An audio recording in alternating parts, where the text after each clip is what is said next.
million in fines, more than $3 million in seized assets, a nationwide platform ban, and now it's over. Brazil's Supreme Court has officially closed its investigation into Elon Musk and X. But the reason why tells a story more interesting than the outcome itself. The investigation began with allegations that X was being used to incite attacks against Brazilian judiciary officials and that the platform was facilitating circumvention of court orders, including orders to suspend specific accounts. From Brazil's Supreme Court perspective, this wasn't just a content moderation dispute. It was a question of whether a major platform was actively undermining judicial authority. That's a much heavier charge. The investigation was led by Justice Alexandre de Moraes of Brazil's Federal Supreme Court, who took a series of escalating enforcement actions, a nationwide block of X across Brazil, a freeze on Starlink accounts, SpaceX's satellite internet subsidiary, fines levied against X totaling approximately $5.2 million. Actual asset seizures from X and Starlink accounts totaling around $3.3 million. A threat to fine individual users up to 5만 Brazilian reais per day, roughly $10,000 for using VPNs to access X while the ban was in effect.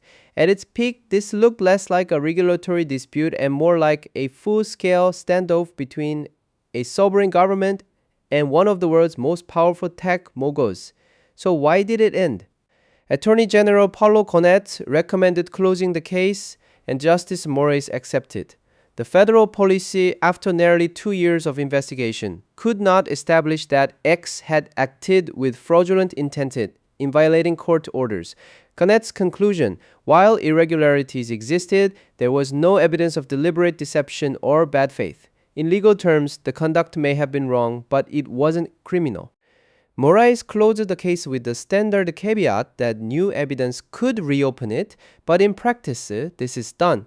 To understand why TH resolution carries weight on both sides, you need to understand how significant Brazil is to Musk's businesses.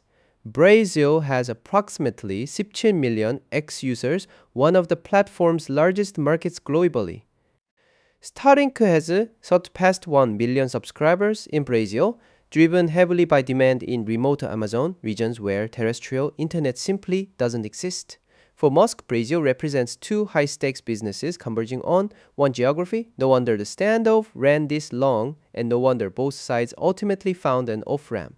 This case was always about more than Elon Musk. It was a test case for how far a sovereign nation's judiciary can go in compelling a global platform to comply with local orders and what happens when that platform refuses. Brazil went harder than almost any other democracy in history, and still 2 years later, couldn't land a fraud conviction that's going to be studied in tech policy and international law circles for a long time. Subscribe if you want to follow the next chapter because this story isn't fully over. See you in the next one.